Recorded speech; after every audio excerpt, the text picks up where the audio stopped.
June 4, 1942. Somewhere in the central Pacific Ocean, near a small atoll called Midway, American carrier aircraft were attacking Japanese carriers. Bombs were falling, ships were burning, pilots were dying. But in London, nobody knew any of this yet. The battle was happening on the other side of the world. News traveled slowly in 1942. Radio signals took time to decode. Intelligence reports took even longer to verify. So when the first fragments of information began reaching British command centers on June 5th, they arrived not as clear facts, but as unclear possibilities. The initial reports were vague. Something significant had happened near Midway Island. American forces had engaged a large Japanese naval force. There might have been carrier losses, but how many carriers? Which side lost them? What the outcome meant? All of this remained uncertain. British intelligence officers who received these early signals knew better than to trust incomplete information. The war had taught them harsh lessons about premature conclusions. Too many times, early reports had turned out to be wrong, exaggerated, or dangerously misleading. In 1941, when the German battleship Bismarck was being hunted across the Atlantic, early reports suggested it had been damaged and would be easy to sink. Then Bismarck escaped and sank HMS Hood, killing over 1,400 British sailors in minutes. In December 1941, when Japan attacked British positions in Malaya, early reports suggested the attacks could be contained. Then Singapore fell in weeks, and 80,000 British and Commonwealth soldiers became prisoners. The largest surrender in British military history. These memories were fresh. They shaped how British leadership responded to every new piece of information. So when word arrived that something had happened at Midway, the first reaction was not celebration. It was caution. Verify everything. Assume nothing. Wait for confirmation before drawing conclusions. This discipline was not pessimism. It was survival. British High Command had learned that wars were lost by commanders who believed what they wanted to believe instead of what the evidence actually showed. Admiral Sir Dudley Pound, First Sea Lord and head of the Royal Navy, was one of the first senior British officers to see intelligence summaries about Midway. He had been managing Britain's naval war since 1939. 3 years of constant pressure. U-boats sinking merchant ships faster than they could be replaced, convoys struggling to get supplies across the Atlantic, capital ships lost to German bombers and surface raiders.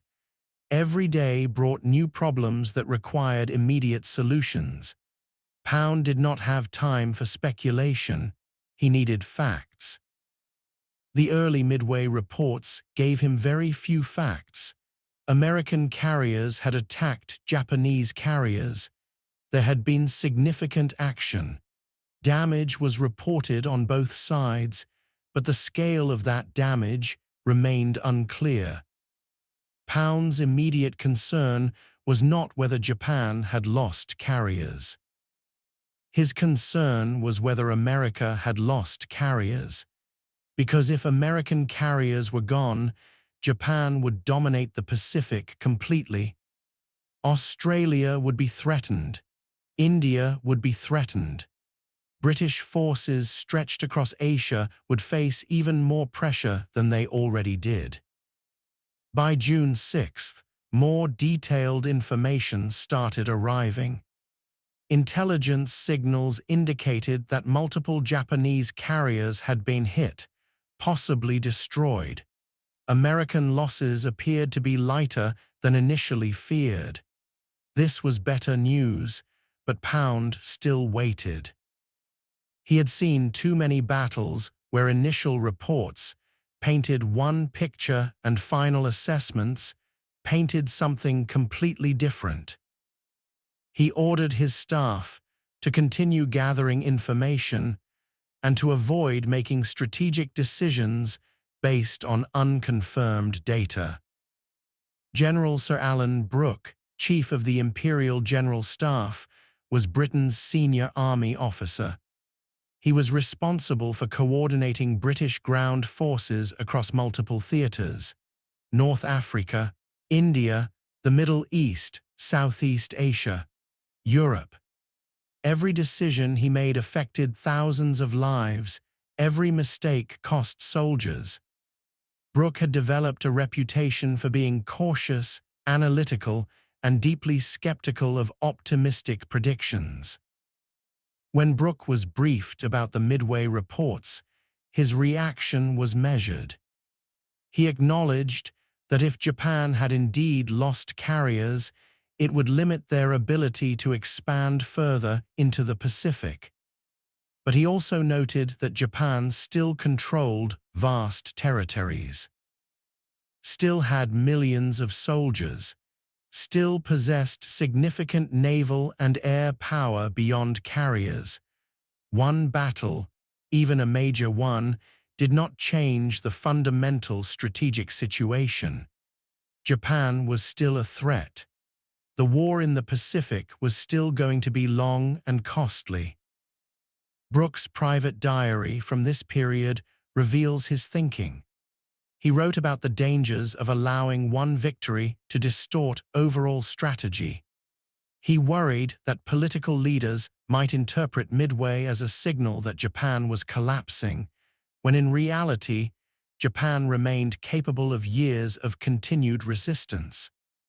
Brooke believed that clear-eyed assessment was more valuable than emotional relief. Wars were won by sustained pressure, not by celebrating individual moments. Prime Minister Winston Churchill received updated intelligence briefings throughout June 6th and 7th. By this point, reports indicated with increasing confidence that 4 Japanese fleet carriers had been sunk or destroyed: Akagi, Kaga, Soryu, and Huryu. The scale of the loss was unprecedented. Churchill understood immediately what this meant. Japan's offensive capability in the Pacific had been severely damaged. The carriers that had attacked Pearl Harbor, that had struck British positions in Southeast Asia, that had dominated the Pacific for 6 months, were gone. But Churchill's response was not celebration. It was relief mixed with caution. He had been managing Britain's survival since 1940, 2 years of constant crisis. Britain standing alone after France fell, the Battle of Britain fought in the skies above London. The Blitz killing thousands of civilians, U-boats threatening to starve Britain by cutting off food supplies. Churchill had learned that wars were marathons, not sprints. Midway was good news, but it was not victory. It was a shift in momentum, nothing more. Churchill's public statements in the days following Midway were carefully restrained. He did not issue dramatic declarations. He did not promise that the Pacific War would now be won quickly. He did not even mention Midway by name in his speeches. Instead, he spoke about continued Allied cooperation, the importance of sustained effort, and the long road still ahead. This was deliberate. Churchill understood that managing public expectations was as important as managing military strategy. If people believed the war was almost over, they would lose focus. Morale would suffer when the reality of continued hardship became clear. Behind closed doors, Churchill's private conversations revealed more emotion. He told close advisors that Midway represented the first major setback Japan had suffered since the war began. It proved that Japan was not invincible. It showed that American forces were learning how to fight effectively. But Churchill also expressed frustration. Frustration that Britain had not been able to contribute to the victory. Frustration that British forces in Asia had suffered defeat after defeat, while Americans were now winning in the Pacific. Churchill never said this publicly, but privately, he felt the sting of Britain's reduced role. The strategic assessments, produced by British military planners in the week after Midway focused on implications rather than celebration. What did the loss of 4 carriers mean for Japan's future capabilities? How would this affect Japanese strategy in other theaters? Would Japan now shift resources to defend what they had already conquered, or would they attempt new offensives elsewhere? These were the questions British planners needed answered, not whether Midway was a great victory. Everyone already knew it was. The question was what came next. British naval analysts concluded that Japan's carrier force had suffered damage that could not be quickly repaired. Building new carriers took years. Training new pilots took even longer. The experienced air crews who had operated from those 4 carriers were gone, dead or captured. That experience could not be replaced. This analysis suggested that Japan's ability to conduct large-scale offensive operations in the Pacific had been severely limited. But limited did not mean eliminated. Japan still had other carriers, still had land-based aircraft, still controlled thousands of miles of ocean and coastline. For Britain, the immediate strategic consequence of Midway was containment. Before June 1942, Japanese expansion seemed limitless. After Midway, that expansion appeared to have reached its maximum extent. This mattered enormously for British planning. Australia, a critical Commonwealth nation, now faced reduced immediate threat of invasion. India, already dealing with internal unrest and the threat of Japanese attack from Burma, could breathe slightly easier. British naval forces in the Indian Ocean no longer had to prepare for the possibility of a Japanese carrier raid appearing without warning. But reduced threat was not the same as safety. British planners continued to assume that Japan would defend its conquered territories fiercely. Every island would have to be taken by force. Every mile of ocean would be contested. The war in the Pacific would be measured in years, not months. Midway had changed the trajectory, but it had not shortened the distance. In the British War Cabinet, discussions about Midway were brief and focused. Cabinet members acknowledged the American achievement. They recognized the strategic importance. But they also noted that Britain's own situation had not materially improved. German U-boats were still sinking merchant ships at an unsustainable rate. British forces in North Africa were preparing for another confrontation with German armor under Rommel.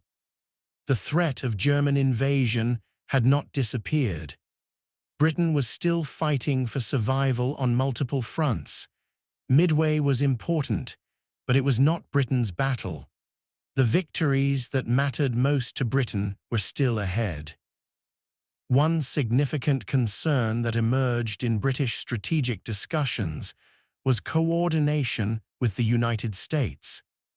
Midway demonstrated that American naval power was formidable and would likely dominate Pacific operations going forward. This raised questions about how resources would be allocated within the Allied alliance. Britain needed American support in the Atlantic and the Mediterranean. If America shifted too much attention and material to the Pacific, Britain's ability to fight in Europe and North Africa could be compromised. British leaders wanted to ensure that the Germany First strategy remained intact, that defeating Nazi Germany remained the primary Allied objective, that the Pacific War, however important, did not distract from the war in Europe. Churchill communicated directly with President Franklin Roosevelt about this. He congratulated Roosevelt on the American victory at Midway, but he also emphasized the continued importance of the Atlantic and Mediterranean theaters. He reminded Roosevelt that German U-boats were still threatening Britain's survival, that British forces needed American support to eventually invade Europe, that defeating Hitler remained the most critical objective. Roosevelt's responses reassured Churchill that the Germany First strategy would continue, but Churchill remained vigilant. He knew that military success in the Pacific could shift political pressure in America toward prioritizing that theater. British press coverage of Midway was carefully managed. Newspapers reported the American victory, but the coverage was restrained. Headlines did not declare a turning point. Articles emphasized the scale of the battle and the bravery of American forces, but they also noted that the war continued and that much fighting remained ahead. This tone was consistent with government messaging. The goal was to inform the public without creating false hope. British civilians were still enduring rationing, blackouts, and separation from family members serving overseas. Leadership understood that morale depended on honesty. Overstating success would create expectations that could not be met. Disappointment would follow. Trust would erode. In military circles, British officers studied the Battle of Midway intensely, not to celebrate, but to learn. What tactics had American forces used? How had intelligence been gathered and utilized? What mistakes had been made and how could they be avoided? The Royal Navy had its own painful experience with carrier warfare. British carriers had been lost in the Mediterranean and elsewhere. British naval aviators were learning hard lessons about how to survive in modern naval combat. The American success at Midway provided valuable insights that could be applied to British operations. One lesson that British analysts drew from Midway was the importance of intelligence. American forces had known approximately when and where the Japanese would attack. This advance warning had allowed them to position their carriers for maximum effect. British intelligence services, already deeply involved in breaking German codes, recognized the parallel. Good intelligence could turn battles, could create opportunities where none seemed to exist, could allow smaller forces to defeat larger ones through timing and positioning. Midway reinforced the value of every code broken, every signal intercepted, every analyst working late into the night piecing together fragments of information. Another lesson was about courage under pressure. American pilots had flown into heavy anti-aircraft fire knowing many would not return. They had pressed attacks even when the odds seemed impossible. British officers respected this. The Royal Air Force had shown similar courage during the Battle of Britain. British soldiers had shown it in countless actions across multiple theaters. Midway confirmed that wars were won not just by resources and strategy, but by individuals willing to risk everything when it mattered most. As June progressed, and more complete information about Midway became available, British leadership settled into a shared understanding. Japan had been dealt a serious blow. The Pacific War had shifted in America's favor, but the war was far from over. Japan still controlled vast territories and possessed formidable military forces. The road ahead would be long and brutal.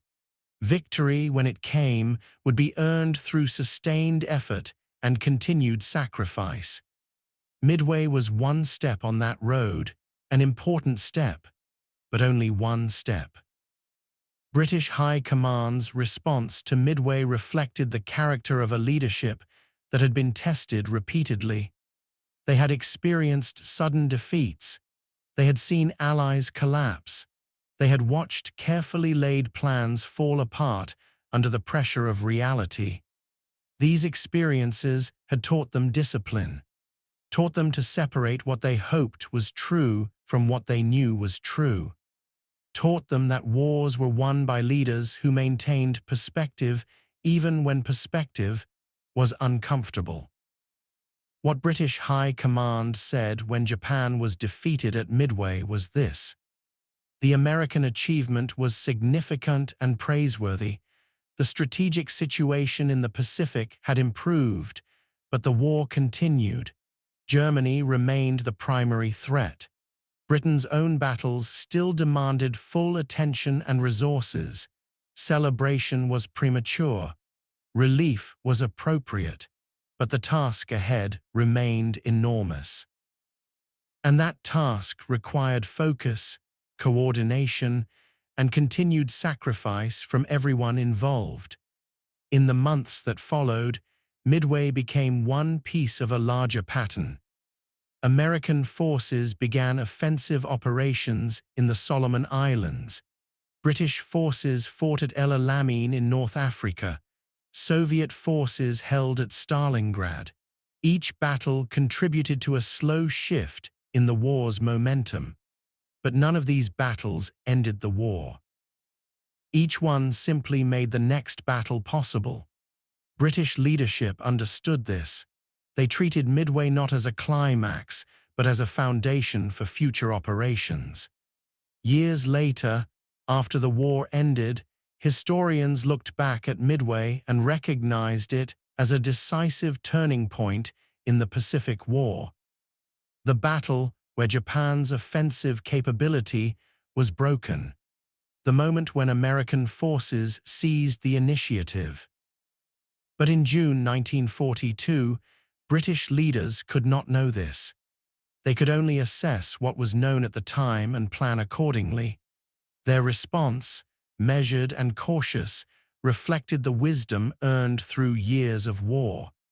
They had learned that victories mattered only if they were protected and built upon. That one good day did not change the fundamental nature of war. That survival required discipline even in moments of success.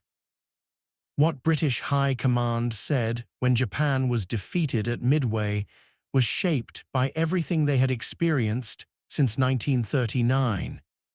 Every loss, every narrow escape, every moment of hope followed by disappointment. They said what leaders say when they understand that war is not theater, not drama, but a grinding contest of will and resources that rewards patience and punishes assumptions. They acknowledged success without inflating it. They recognized opportunity without assuming it would be easy. They prepared for the long fight ahead while honoring the sacrifice of those who had already fought. In the end, their response to Midway was the response of leaders who had survived when survival seemed impossible, who had endured when endurance seemed unbearable, who had learned that the only way through war was forward, step by step, battle by battle, with clear eyes and steady hands. Midway mattered. But it was not magic. It was work that created an opportunity for more work, and British High Command understood that better than most, because they had been doing that work day after day for 3 years already, and they knew they would be doing it for years more before the war finally ended.